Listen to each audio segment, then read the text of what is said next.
ಮಾಡ್ದ ಮನುಷ್ಯ? ಹೌದು, ನಾನು ಹೇಳ್ತೀನಿ ಕೇಳಿ. ನಿಮಗೆ ಪವಿತ್ರ ಗೌಡ ಅವರ ತಮ್ಮನ ಹೆಸರಾದ್ರೂ ಗೊತ್ತಾ ನಿಮಗೆ ಇವತ್ತು? ನನಗೆ ದೇವರಾಣೆ ಗೊತ್ತಿಲ್ಲ, ನನಗೆ ದೇವರಾಣೆಗಳು ಗೊತ್ತಿಲ್ಲ, ನಾನು ತಿಳ್ಕೊಳ್ಳೋ ಪ್ರಯತ್ನ ಕೂಡ ಮಾಡಿಲ್ಲ.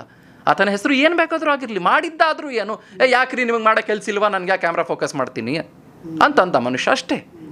ಅದಕ್ಕೆ ಯಾಕ್ರಿ ನಾವು ಮುರ್ಕೊಂಡು ಬೀಳ್ಬೇಕು? ನಥಿಂಗ್. ಅದಕ್ಕೆಲ್ಲ ಮುರ್ಕೊಂಡು ಬೀಳೋದು ಏನೂ ಇಲ್ಲ ರೀ. ಆರಾಮಾಗಿ ಸ್ವೀಕರಿಸ್ಬೋದು ಅದನ್ನು. ಆಯ್ತು ಬಿಡಪ್ಪ ಅನ್ಬೋದು, ನೀನು ಪ್ರೈವಸಿನಪ್ಪ ಅನ್ಬೋದು.